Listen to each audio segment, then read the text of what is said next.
नमस्कार मित्रों, मैं हूं राजेशानंद योगेश्वर। आप देख रहे हैं भक्ति का प्रोग्राम। जी हाँ, आज हम आपको लेकर के आए हैं एक ज्ञान रोचक बात, यानी कि जो हमारे घरों के अंदर, हर घर के अंदर एक पैदा हो जाती है। जैसे कि हम आपको बताते हैं कि हमारे घर के अंदर कुछ ऐसी चीज़ हो जाती है कि जो हम परेशान होते हैं और उसकी परेशानी का हल हमारे कहीं भी नहीं निकल पाता है। और वो परेशानी कोई बीमारी नहीं होती। हम आपको बता दें कि बीमारी कैसे कैसे हम परेशानी से जूझते हैं। जैसे कि हमारे बच्चों को ऐसी नज़र लग जाती है या कोई ऐसी बात पैदा हो जाती है कि हम उसे बच्चे को पढ़ाने की कोशिश करते हैं मगर बच्चा पढ़ नहीं पाता है। घर के अंदर हमने बेटे की शादी करते हैं, नई लड़की हमारे घर में आती है, दुल्हन आती है हमारे घर के अंदर, एक बेटी नई हमारे घर के अंदर आती है और उसकी शादी को 2-4 साल हो जाते हैं, बच्चा नहीं हो पाता है उसको लेकर के, या घर के अंदर जो अनावश्यक ऐसी चीज़ एकदम हो जाती हैं जो कि हम उसको समझ भी नहीं पाते हैं कि अचानक क्या हो गया है। तो अगर ऐसा अचानक कोई चीज़ होती है तो ये सोच लो कि हमारे घर के अंदर कोई ना कोई ऐसी परिस्थिति हो चुकी है कि जो कि हर काम में एक रुकावट आ रही है।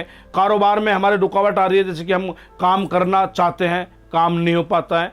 हम दुकान पे अपनी पे जाते हैं, दुकान में हम सामान भरते हैं, कस्टमर आते हैं मगर कस्टमर वापस चले जाते हैं। तो यानी कि हमारे जब ये ऐसी कंडीशन हो जाए तो सोच लेना चाहिए कि हमारे जो कुल देवी है या कुल देवता हैं या हमारे घर के जो देवता होते हैं, पितृदेव जो होते हैं, वो रुष्ट हैं। जी हाँ, और जब हमारे घर के ऐसे देवता रुष्ट हो जाते हैं तो हमारे ये सारे, सबसे पहले जब घर के देवता रुष्ट होते हैं तो बच्चे हमारे काबू से बाहर हो जाते हैं। यानी कि हम उन्हें पढ़ाने की, अच्छे स्कूल में हम उनको पढ़ा सकते हैं, संस्कार अच्छे दे सकते हैं, पैसा खर्च कर सकते हैं, मगर बच्चे अगर नहीं पढ़ें, बच्चों का मन ना लग रहा हो, बच्चे भटक रहे हों, तो ये हमारे कुल देवता का एक ऐसा प्रकोप हमारे ऊपर पड़ जाता है कि जो कि हमारे बच्चे भटकने लगते हैं। जी हाँ, अगर ऐसा किसी के भी घर में हो तो मैं आज आपको उसके लिए उपाय, बिल्कुल एक ऐसा उपाय बताने जा रहा हूं कि जो कि आप उस छोटे से उपाय से अपने घर की सुख शांति समृद्धि को वापस ला सकते हैं। जी हाँ, आपको याद रखना है शुक्ल पक्ष की अष्टमी। जी हाँ, हर महीने में शुक्ल पक्ष की अष्टमी तब भी आए तभी आपको यह उपाय करना होगा। अब मैं आपको छोटा सा एक उपाय बताता हूँ। जब शुक्ल पक्ष की अष्टमी आ जाए उस दिन आपको क्या करना है, अपने घर को बिल्कुल सुबह सुबह उठना है, सूर्य निकलने से पहले, यानी कि 4-4:30 बजे आपको बिल्कुल भोर में उठना होगा। और जितने बार भी परिवार में सदस्य होते हैं उनको सबको स्नान करके, शुद्ध होकर के और अपने घर में साफ सफाई करके, और उसके बाद आप अपने जो मंदिर घर का होता है, घर के मंदिर के आगे बैठ जाएं। और आपको बैठने से पहले क्या क्या सामान आपको लेना होगा उस सामान को हम आपको बताते हैं। आप एक कापी पेन लें और उसको नोट करें। जी हाँ, कापी पेन लेकर के उस सामान को नोट कर लें और एक मंदिर के सामने सभी बैठ जाएं और बैठ करके जो मैं उपाय बता रहा हूँ आप उस उपाय को बिल्कुल श्रद्धा और भाव से अगर करेंगे तो 108% आपको लाभ होगा। यह मैं अपने ही वाणी से कह रहा हूँ कि आपको भरोसा, श्रद्धा जरूर होनी चाहिए। जी हाँ, अगर हम पूजा पाठ या भक्ति में भरोसा या हम ये सोच के करते हैं कि भाई चलो कर देते हैं, किसी ने बताया है या हमने टीवी पर सुन लिया है या हमने यूट्यूब पर सुन लिया है, देखते हैं करके आराम लगेगा नहीं लगेगा, तो वो चाहे मेरे द्वारा सुना गया हो या किसी के भी द्वारा सुना गया आपको कोई भी मंत्र या कोई भी उपाय हो, वो आपको कार्य नहीं करेगा। तो सबसे पहले आपको श्रद्धा और भरोसा, विश्वास बनाना पड़ेगा। दोस्तों, अब आपको लिखना है। सबसे पहले आपको एक लिख लें, आप कापी पेन ले करके, एक आपको लेना है रुमाल। रुमाल किस कलर का लेना होगा? लाल कलर का। जी हाँ, एक लाल कलर का छोटा सा एक रुमाल ले लें। उसके अंदर कोई भी सुई से सिला हुआ कोई ऐसी चीज़ नहीं होनी चाहिए और रुमाल चारों तरफ से बिल्कुल सिला हुआ नहीं होना चाहिए, चाहे उसमें इंटरलॉक हो, कुछ भी चीज़ ऐसी हो उसमें सुई बिल्कुल ना लगी हो। उसके बाद आपको रुमाल लेना है। रुमाल के बाद आपको लेना है एक कच्चा कोयला। जी हाँ, लकड़ी वाला कच्चा कोयला लेना है आपको, एक छोटा सा टुकड़ा। फिर आपको लेनी है लोबान। जी हाँ, असली लोबान, एक छोटा सा टुकड़ा लोबान कर लें। उसके बाद हल्दी की एक गांठ लें छोटी। फिर उसके बाद आपको लेना है सिंदूर। जी हाँ, सिंदूर लेना है आपको, थोड़ा सा सिंदूर, यानी कि चम्मच का चौथा हिस्सा। अब आपको लेनी है भस्म। जी हाँ, एक छोटी सी भस्म, आप दुकान पर जाएंगे तो वहाँ से आपको भस्म मिल जाएगी। भस्म लेनी है चम्मच का चौथा हिस्सा। उसके बाद लेनी है आपको चंदन, यानी कि लाल या सफ़ेद चंदन, जो भी आपको मिल जाए वो चंदन होना चाहिए असली, वो चंदन, वो भी चम्मच का चौथा हिस्सा।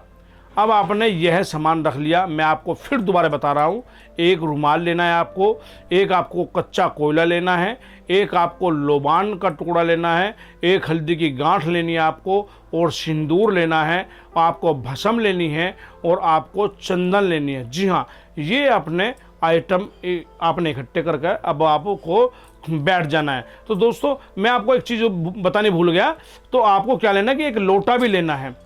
लोटे में गंगा जल भरना है, थोड़े पुष्प लेने हैं, और उसके बाद में चावल लेने हैं आपको, चावलों को पीले कर लेने हैं, और आपको एक लाल रंग का धागा, जो रील होती है, वो भी अपने पास लेकर के बैठना है।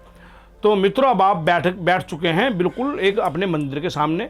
अब आपको क्या करना है, आसन अपने अपने तुमने सबने लगा लिए। ज़मीन पे हमें डायरेक्ट नहीं बैठना होता। अगर हम ज़मीन पे बैठते हैं तो हमारी ऊर्जा को पृथ्वी जो है उसको खींच लेती है, और हमारी जो पूजा पाठ है वो भंग हो जाती है। जी हाँ, जो भी हम ऊर्जा प्राप्त करते हैं भक्ति से, अगर हम डायरेक्ट पृथ्वी पे बैठ जाते हैं तो हमारे जो शरीर की एनर्जी, ऊर्जा जो बनती है, वो पृथ्वी के अंदर समाहित हो जाती है, और हमारी भक्ति बिल्कुल ख़त्म हो जाती है।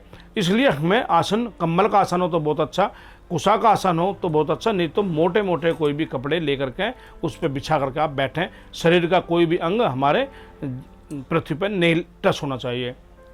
अब आपको एक चौकी लेनी है, छोटा पटरा लेना है, उसको बिल्कुल शुद्ध जल से उसे धो लें। उसके बाद उसके ऊपर लाल कपड़ा आपको बिछाना है। लाल कपड़ा बिछाने के बाद उस कपड़े पे आपको रखना है कच्चा कोयला रखना है, लोबान आपको उसके ऊपर रखनी है, उसी के ऊपर आपको हल्दी की गांठ रखनी है, उसी के ऊपर आपको सिंदूर रखना है, उसी के ऊपर आपको भस्म रखनी है, और उसी के ऊपर आपको रखनी है चंदन। जी हाँ, अब ये सब चीज़ हो गया। और अब आपने ज्योत, यानी कि ज्योति का प्रकाश आपने मंदिर में करा हुआ है, और आप पुष्प और पीले फूल लेकर के अपने घर के देवी का और अपने घर के जो देवता होते हैं उनका ध्यान करके, और यह उनसे एक विनती करें हाथ जोड़ करके, बिल्कुल साधारण सा मैं आपको बता रहा हूँ कि हे हमारे कुलदेवी और हमारे जो घर के देवता हैं या पितृ हैं, हमारे ऊपर कृपा वर्षाओ, और हमारे ये अन्य अन्य काम बिगड़ रहे हैं, इन कामों को हमारे को सही सुधारो, और जो भी हमसे गलती हो हम क्षमा प्रार्थी हैं, हमें क्षमा करें। और ऐसा कहते हुए उस पोटली को आप इकट्ठा कर लें, और इकट्ठा करके लाल धागे से उसको बांध दें। अब आपने जब ये लाल धागे से आप इसको बांध देते हैं तो ये आपका एक यंत्र तैयार हो चुका है। जी हाँ, उसके बाद आपने सभी ने वहाँ मस्तक टेकना है पोटली रख करके, और अब आपको ये रखना कहाँ है ये भी मैं आपको बताऊँ। हमारे घर के अंदर, जैसे कि पूरब के अंदर हमारे देवता बसते हैं, तो हमारा जो मेन एंट्री का गेट होता है, जो हमारे अंदर घुसने का गेट होता है, कमरे का जो दरवाज़ा होता है, उस दरवाजे के ऊपर अंदर की तरफ, मतलब यानी कि ये गेट हुआ, और गेट में यहाँ से हम एंट्री बाहर से अंदर करते हैं, और अंदर जाने के बाद यहाँ दरवाजे के ऊपर एक कीला गाड़ेंगे। कीला हो, अगर आपको पीतल की कहीं कीला मिल जाए तो सबसे बेहतरीन है। आप पीतल की एक कीला लेकर के उसको हम किस दीवार में उसको गाड़ देंगे, और गाड़ कर लाल धागा से ही हम उसको पोटली को वहाँ लटका देंगे, क्योंकि यह जो भाग होता है गेट के अंदर, ये हमारे कुल देवी का भाग होता है, देवताओं का हिस्सा होता है। तो वहाँ बांधने से हमारे घर के अंदर बिल्कुल सुख शांति, समृद्धि, हमारे बच्चों का मन लगना, अब आप देखेंगे बिल्कुल एकदम बदलाव अपने परिवार के अंदर दिन प्रतिदिन बदलाव आता चला जाएगा, और आपके घर के अंदर सुख शांति होगी, बच्चों का पढ़ाई में मन लगेगा, और आपके कारोबार में वृद्धि होगी। बिल्कुल निश्चित ही भरोसा करके ये आप उपाय करें। और दोस्तों, पूजा पाठ में मैं फिर बता रहा हूँ कि आपको भरोसा, और अपने जो देवता, अपना जो हमारे घर में देवता होते हैं या हमारा इष्ट देव होता है, हम उन पर पूर्ण भरोसा करें, तभी हमारा कोई भी उपाय जो है वो कारगर होता है। तो दोस्तों, मैं फिर मिलूँगा आपसे नए एक ज्ञान रोचक बात को लेकर के। नई एक आपको एक बात बताऊंगा, बिल्कुल छोटे छोटे उपाय। अगर आपको यह उपाय हमारे सुनने हैं और आपको इन उपायों को आजमाना है तो हमारे चैनल को बिल्कुल देखते रहें, हमारी वीडियो को देखते रहें, और आगे मैं फिर आऊँगा नई एक बात लेकर के आपके लिए, बिल्कुल छोटे छोटे उपाय लेकर के। तब तक के लिए नमस्कार।